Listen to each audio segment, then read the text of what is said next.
Welcome to A Mason's Work, the podcast where we review Masonic symbols and illustrate how they can be used to solve problems in everyday life. With your host, Brian Mattox, a proud member of the Craftsman Online Media Network. So we spent this week so far talking about how not to solve someone else's problems.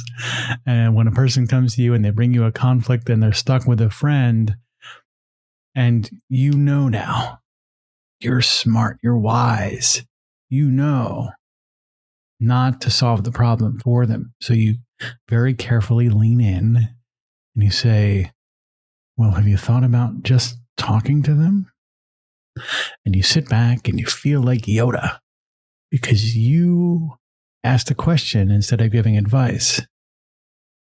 But the reality is you didn't ask a question. You took your answer, which was go talk to them, and you stapled a question mark onto the end. And that's the thing I want to talk about today, because our own desires and impulses are very, very good at hiding in the everyday techniques that you learn as you grow.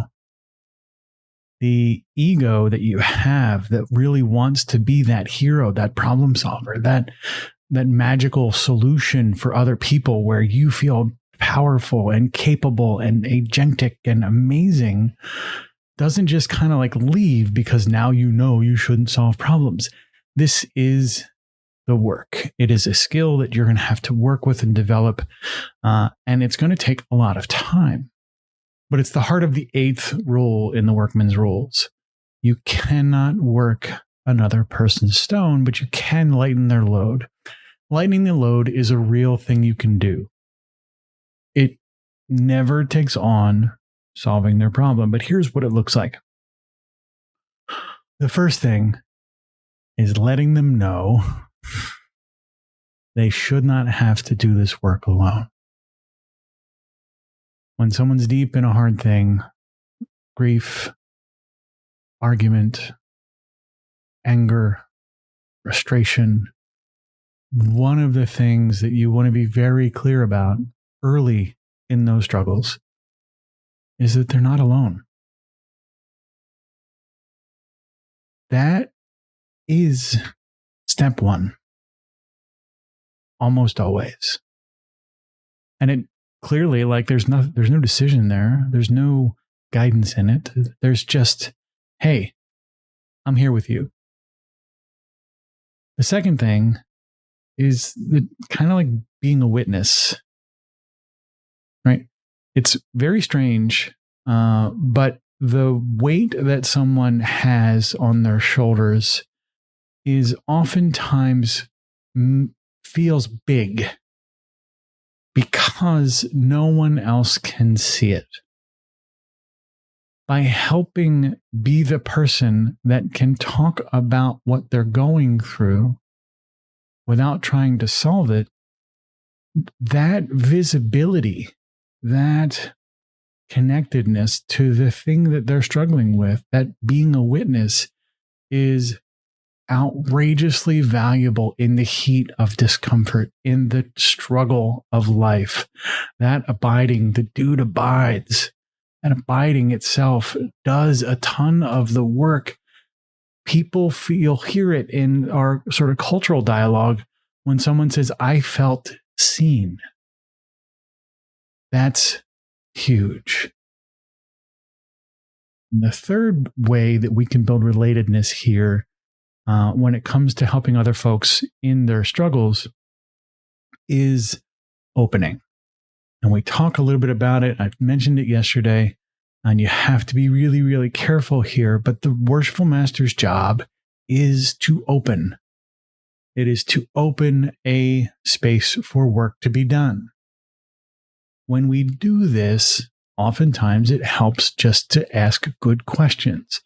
Now, you may remember just a second ago, I said, don't make statements with questions stapled to the end. This is where you really have to be careful with yourself, because when we start the opening process, that ego stuff will click right in there hijack the whole thing, and before you know it, you've taken over. So what does it sound like?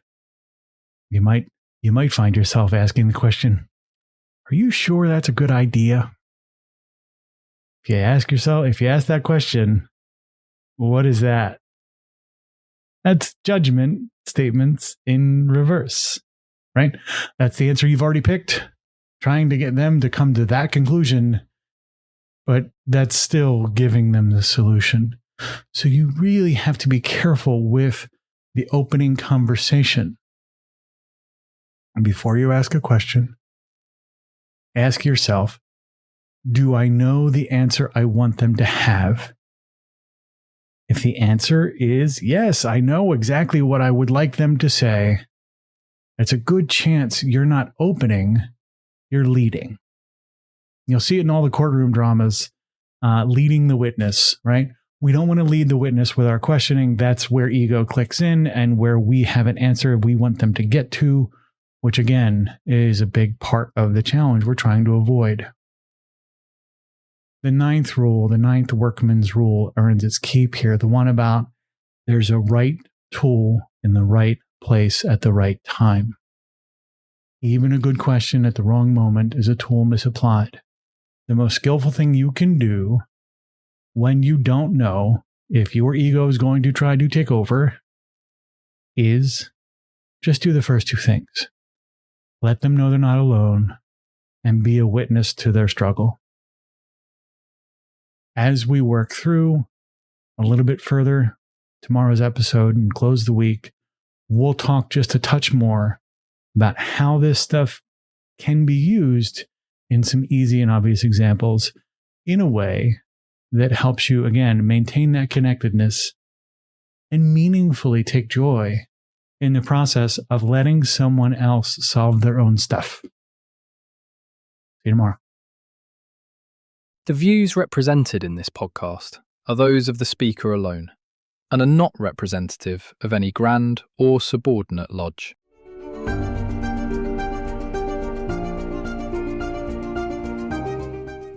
Hi, Brian here. I wanted to thank you so much for listening to this episode. If you have any suggestions or guidance for further episodes you'd like to see or hear, whatever the case may be, please don't hesitate to reach out to me at masonswork.com, and we will try and incorporate your suggestions into a future recording. Thanks.